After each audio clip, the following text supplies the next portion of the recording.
And we're here and we're on the podcast with two very smart and inspiring business gentlemen. They are work strategists, Cain and Steve Gran. They've teamed up to author a book called Getting on the Same Page, Creating Excellence, Growth, and Performance Within Your Organization. And this is an amazing book. I know it's amazing because I've narrated it for these guys, so you know that I've at least read it, and it will help you get rid of wasted time, energy, and resources while you drive towards meeting your goals. All of these ideas like getting a team figure it out and working together, leadership, emotional control, figuring out workshops, coaching, consulting. It's a mess. It's a bear. There's a lot to figure out. You need some extra outside help from these two guys. So Mr. Steve and Mr. Brian, glad to be speaking with you. Thanks, Robert. Thanks, Robert. Glad to be here. Glad to have you. And yeah, it's always, you're glad and I'm glad. And as far as why we should sit up and pay very close attention to the conversation we're about to have, what makes you guys unique? There's all kinds of business books, leadership books, and advice, but why you two? Well, one of the things that we've done, Robert, is we've developed a method, and that method really helps you get and stay on the same page with your team. But what makes us unique is really that we help you look at the four core elements of work. And we define those elements as direction, system, measurement, and improvement. And with those elements, we really want to help you know what's important to work on next. And from that, we can help you see what is more important to work on the business versus in the business. Steve, anything to add? And this... Yeah, go ahead, Robert. I was just saying, like, this concept of like a page, I like it because, like, you think of pages in a book, like you kind of, you have enough there, but it's not overwhelming, right? You're not talking about like a whole master plan. It's just getting everyone on the same page. You have a couple of ideas. You have enough for it to be simple, but also you say some stuff. You have some substance. Yeah. Robert, I would say what makes us unique is our visual framework that Brian spoke about that brings these four core elements of work to life, which allows teams to just get on the same page. And I kept hearing that phrase over and over again, we're not on the same page. And it really was referring to the alignment gap that people had or teams had or departments. You hear silos, all of those things. And part of my background was, driving improvement work and doing things with frontline workers and all that stuff. And you found out that the executive teams, if they weren't aligned, then it just amplified the misalignment down the organization. So we would joke with people, then show me the page. If you're not on the same page, show me the page. So we'd start to draw it out. And when you start to draw it out, you would find these common themes over the course of time that everybody was looking at. And then that became the visual framework that you see today in work excellence. So one of the things that's unique about us, to expand on that, is just, this is something that I'm a big applied person. Like, you can give me all the theories and I'll talk high level about a bunch of stuff, but does it work? Does it drive results? Does it increase performance? And so we ran the experiment for 20 plus years around these pages and kept iterating them and tried different things out. And that's when we discovered the four core elements. And then all of a sudden we could standardize it across department, across organizations, and use the same visual framework to do that. Very great. So standardizing and visualizing is really important, because otherwise different people have different ideas in their head, right? And then that's how we have a conflict. Absolutely. That's how we have a misunderstanding and someone doing more than another or working in conflict. And so out of these four quadrants, these four core elements of the page, like, is there one that you think is lacking more than others, or is there one that's more deserving of our attention right now? Yeah, I think the biggest one, you would say, again, what Brian said, is it's system, measurement, improvement, and direction. And if you get clear on those four core elements and get on the same page, your speed, you talked about that earlier, Robert, about the time and energy and wasting calories and stuff. If you get on the same page, then you're using all of your energy to move forward rather than just spinning. We call it the churn. You'll hear different things out there that describe it. So the biggest one today is I think, direction. It's like, are you on the same page directionally? We had a CEO jokingly say, using the metaphor of the sheet of music, he goes, I want to play heavy metal, but my team wants to play country. And right there, you start to see the gap directionally of what you want to do and where do you want to go. And we take a little bit deeper dive in the direction. It's like, if we have to make 100 decisions a day, why don't we make the ones just once? And then when things come up, we execute against those decisions. So how are we spending our time and energy? So the directional core element is a critical one today with the rapid change of business environments and markets and things that are going on out in society and geopolitical things. You've got to be adaptive. And if you're trying to figure it out each time you get thrown a curveball, that's tough. Oh, yeah. Do you have anything to add on that, Brian?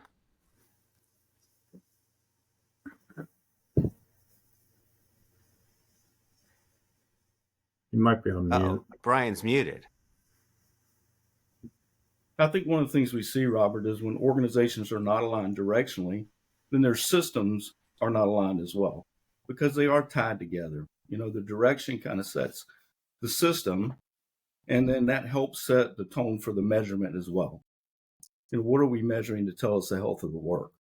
Yeah. And then from there, that really helps us build all 4 pages out, really helps organizations see and understand the current state.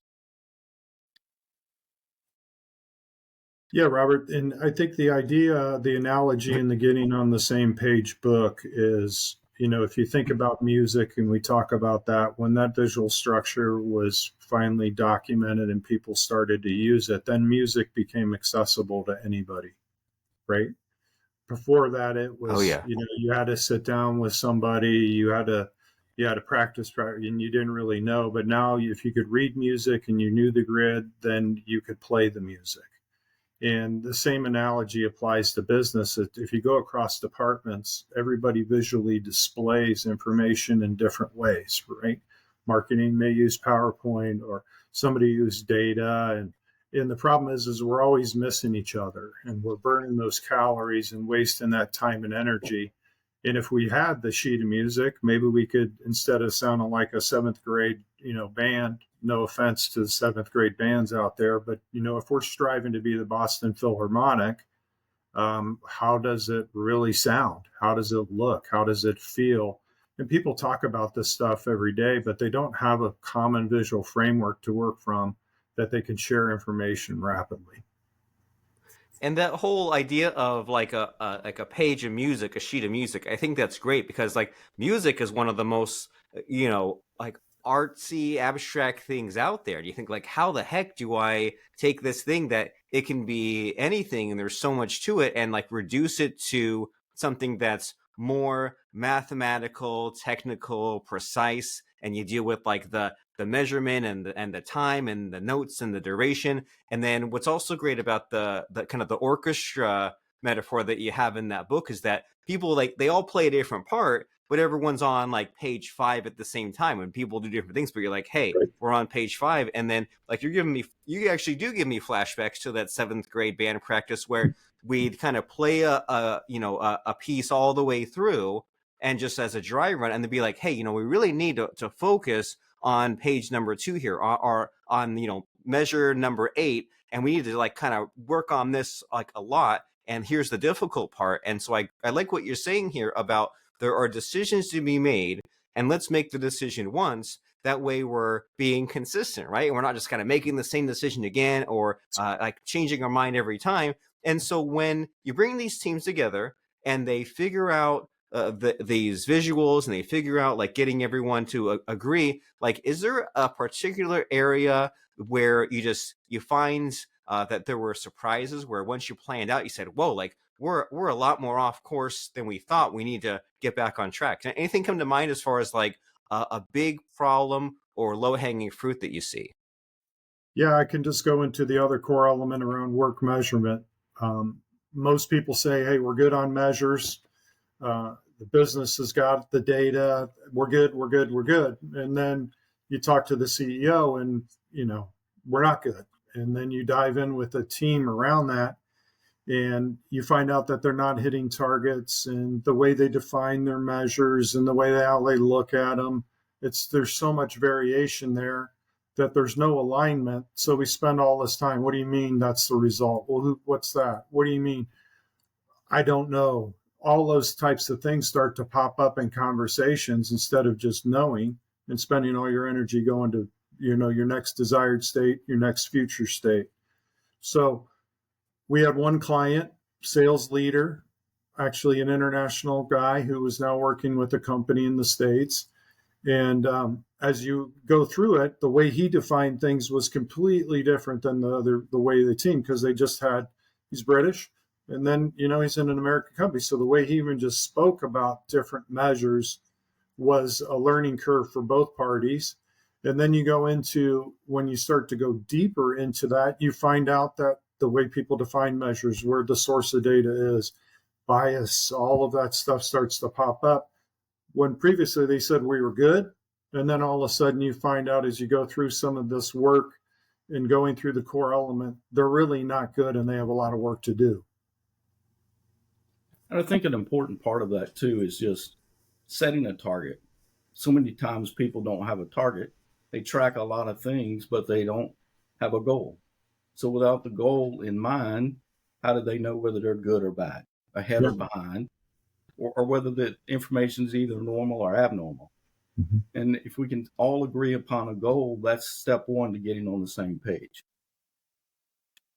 Very nice. It makes it a lot simple, right? You figure out these KPIs, as the kids call it, and this goal. And my mind was blown a bunch of years ago when Apple was putting out all kinds of new stuff, right? They were putting out like the phone and the tablet and the watch, and it was a few years before the goggles, but it was always like, well, what's new, right? What's the new desktop? What's the new server? And then they just said, hey, we want to sell more iPhones. And I think they had a specific number. They were like, here's how much we sold last year versus this year. And they were like, this is what moves the needle. If we sell more iPhones, it'll lead to the other thing. I think there was they said like 10 million or something. It was like some crazy number, but I was like, hey, one of the biggest companies in the world, who knows how many employees and all these moving parts. And even they were like, hey, we could add all this complexity, but here's our goal. Here's where we're at. Here's where we want to be. And then we just have to figure out these actions that we're taking. And I love this insight that you guys both have of that some organization or the people within it,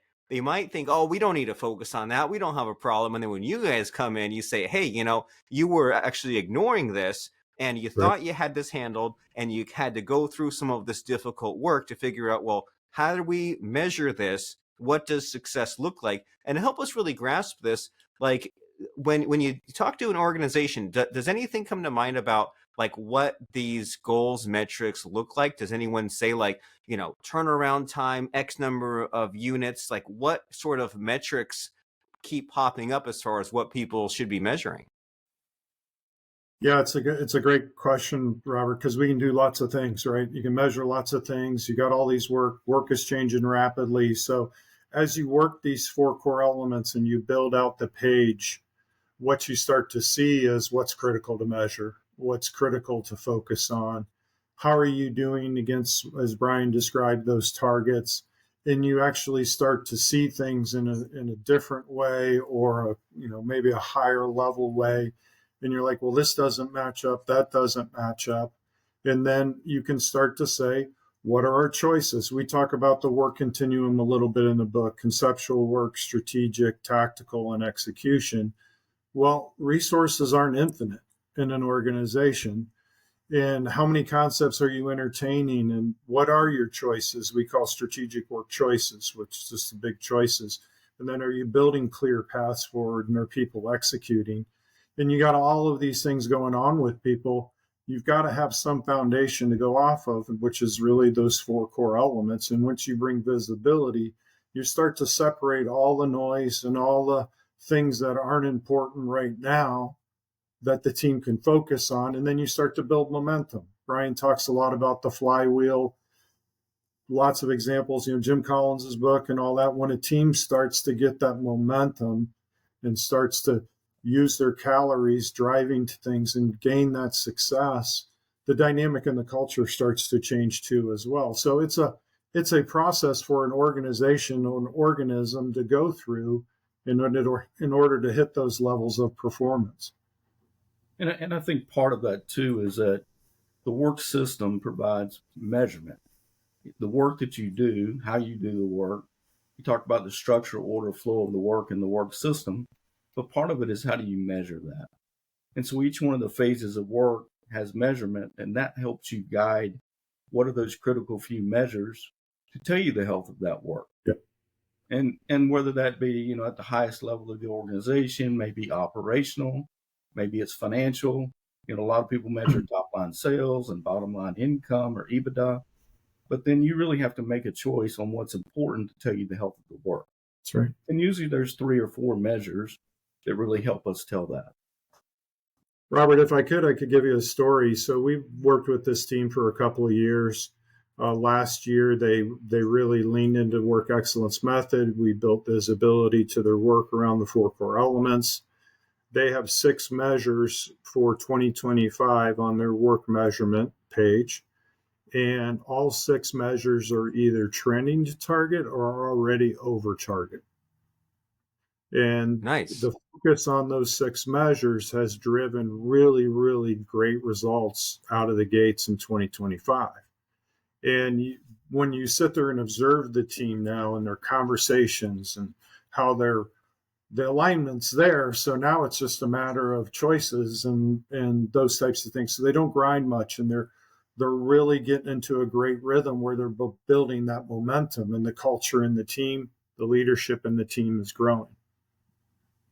Very nice. We love the momentum. We love the flywheel. We love when things are aligned and working great, and we know what our factors are. And if we have like those 6 items, we could say, hey, we're hitting all our targets and we're doing great and we're building the muscle and we're strong and we can still get better. And so if an organization out there says, all right, well, this all sounds great, and I'd love to get on the same page and get those 4 core elements figured out, but it's not a priority, right? Maybe we'll do it next quarter. Maybe we'll do it next year. What's the danger in someone not taking this seriously or not applying this in time? Well, I would just say, and Brian can comment too as well, Robert, a lot of times we hear people and they say, well, we have all these challenges, we got all this stuff going on. And then we ask, well, how healthy is your method? Well, what are you talking about? So sometimes you get the blank stares, or they say they got too much on the go for them to do one more thing. And Brian and I would always say to them, you always have to focus on method first before you can really achieve your results. And if you're not caring and feeding for your organizational method, in the book we talk about Frankenstein and all those disparate ways. New leaders come in, they bring different methods, and then all the people are churning again and grinding, learning something else. So you bring in a new tool, and there's no continuity, no consistency for the people because the method keeps changing. In the book we talk about, if you go shopping, everybody's got a personal method for how they like to grocery shop, right? But if I had to shop like Brian does, I would hate shopping, right? And because we think about it differently. And that's where methods really are so important. Any successful person you look at, they have a method. And then you get to the organizational or team level, and it's all those disparate methods. And a method is the way you think first and foremost, the way you work and the tools you use. A lot of times people start with tools. So back to you, the question of people put it off with devastating results because it's kind of that paradox where it's saying, well, you've got this method that isn't working for you. You're not getting your results, but you're not going to work on the method.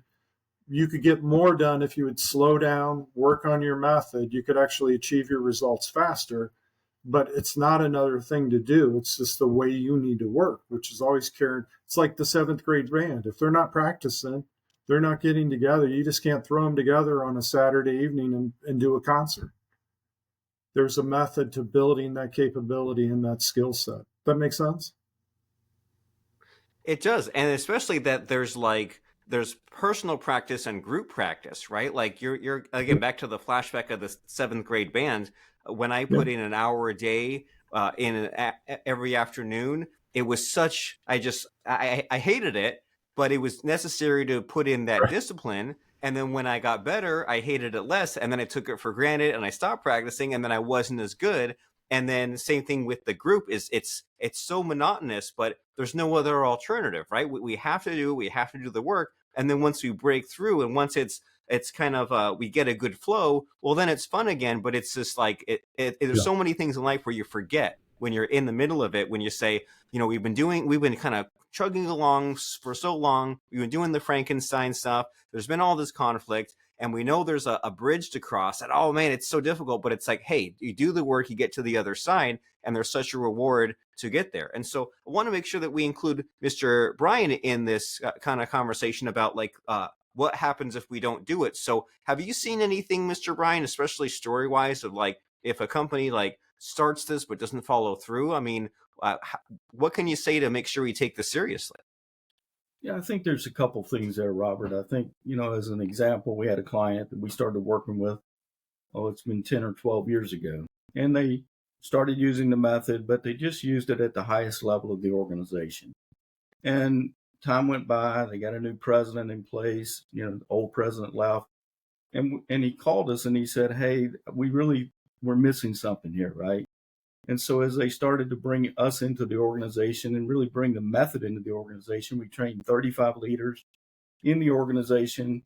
And while they were doing well and they were reaching their goals, what we found is that they had not quite exactly where they wanted to be.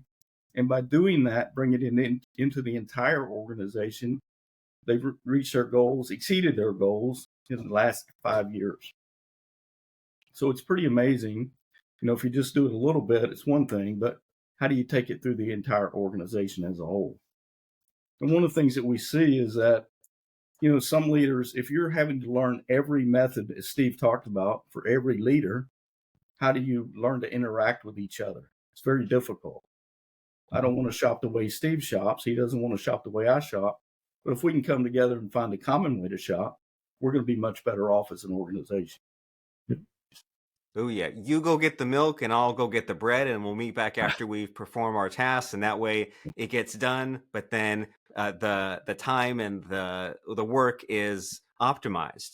And so it's great how you guys are fun and you use the metaphors and you make this exciting, right? Because it would be real tempting to just like focus on the numbers and the structure and the keywords, which it's important, but we also need to make sure that we use our imagination and we use our brain, and that we have a little bit of entertainment along with the education. And that might be why people have failed up to this point. And that's why they need to check out your very excellent book, which is called Getting on the Same Page, Creating Excellence, Growth, and Performance Within Your Organization. And in one final push here, Mr. Stephen Bryan, to get people to check out this amazing book, is there one aspect of it that people really like a lot, or is there like one really important reason? Because a book has many pages, and you can say, oh well, there's this great thing on page 75 or on page 7, but is there like one nugget in particular that you think is just so important why someone should go and get this book right now?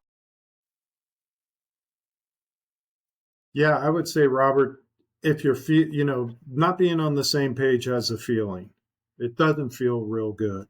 You're missing, each other. The connections aren't strong. You don't feel there's alignment. And you think about that phrase, we're not on the same page. Pick up the book. It'll help guide you through that. I think it's a good way to get started if you see that gap in your organization, to go ahead and take that first step. And we always ask the question, where is the page? Right? When people say we're not on the same page, we just ask, where is the page? And that's a stunning point for people, because they just start to say, oh, wait a minute, we don't have a page. And I think that's an important part of where we are. I think another thing that we see from that perspective is that when leaders really get and stay on the same page, they can reach their goals faster. That's the common thing that we say. But in part of the way we wrote the book was why you need a common method. Not really about the work excellence method, but really going through and understanding the good parts about any method, not just the work excellence method.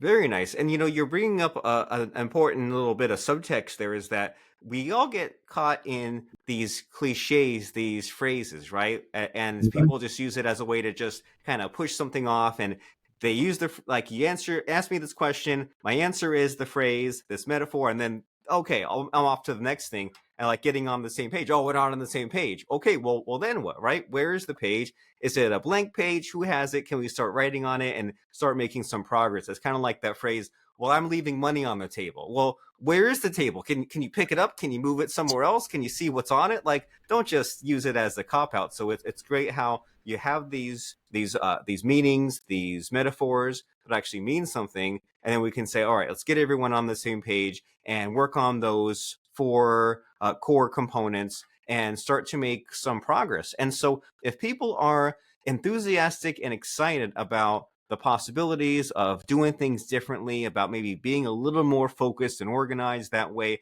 we have alignment in our team, what are some next steps here? Is the logical course of action to go and check out this amazing book? Yeah, well, feel free to just check out the book. It's on Amazon in 3 different forms. But also, if you'd like, you can send us an email to info@workexcellence.com. Give us your name, your email address, company name, and of course, your mailing address, phone number, and we'll send you a signed copy. And Steve's going to talk about the organizational assessment as well. Yeah, Robert, we also have a tool on our website under the resources tab, which is an organizational assessment that's based around the 4 core elements and the work routine, which is part of the work excellence method. And teams can just click on the link and take the assessment, and then, they can take it and share that with other people they work with, or they could get a group of people to take it and see how aligned, how much they are on the same page across those 4 core elements. And Very we'll also, nice. we'll Yeah, it also usually be glad takes to, about 30 minutes, Robert, to do so. and we'll be glad to get on the phone with you and review that assessment with you, our team's meeting if you like as well. Very cool. And so this is important stuff, right? It's not just theory. It's not just abstract. There's a little bit of fun and play to it, but this is really important, and it could be the missing key to your organization's success. It's really important to get that organization, departments, and teams on the same page, improve your organizational, cultural, and customer value. They have this proven work excellence method, and it's one thing to dabble a little bit and get some ideas and say, okay, well, that's nice what Steve and Brian had for me. But what about actually putting your money where your mouth is, or vice versa, and saying, well, hey, let me fill out this assessment. You go to workexcellence.com. There's the resources tab. There's the organizational assessment. You click on the button and you start answering some of these simple questions to actually see where you're at. Is it slightly awkward? Is it slightly painful? Well, of course, but nothing compared to the pain and regret of not taking action and wondering just what the heck's going on? Why is this so difficult? Why is my team in conflict? Why are we not hitting our metrics? Why are we not growing? A million different questions. Well, the first step is to figure out how have others solved this problem? What's their method, and how you can get your team on the same page? So we said there's that org assessment at workexcellence.com. You send an email to info@workexcellence.com. You tell Steve and Brian your phone number and mailing address, and they will send you a signed copy of this very amazing book. It's called Getting on the Same Page, Creating Excellence, Growth, and Performance in Your Organization. Steve and Brian introduce work excellence, which is a method designed to empower everyone from C-suite to frontline employees for strategies that foster collaboration and create lasting impact. We all need it. We need help with it. It's called Getting on the Same Page. And before I let you guys go, it's time for the scary, frightening part of the show, where I try to put you both on the spot. I ask for a fun or interesting quote or lesson that has served you in the past. So what comes to mind for you guys as far as a helpful quote or lesson for us? Brian, go ahead. Well, I think we mentioned it earlier. The big quote that we say to everybody is, are you on the same page? And we always hear this, we're not on the same page. Have we get on the same page? And we just simply ask, where is the page? Very nice. And I would say, Robert, I think the key piece for me is visibility matters. Visibility matters for everybody, because if you can't see it, it's really hard to get on the same page. So visibility matters. So get it written down, draw that doodle, figure out what the org chart, the flow chart, the written words are, get it written down. That way everyone can see it. That way they can revisit it. That way they can visualize it. It's so important to get on the same page. As Mr. Brian Cain and Steve Gran told us, their website is workexcellence.com. Go there, check it out, and definitely read their book. You'll be glad you did. And thank you both of you guys for being here, being real, telling us some stories, helping us out. I really appreciate it. Great. Thanks, Thank you, Robert. Appreciate your time. Good to see you.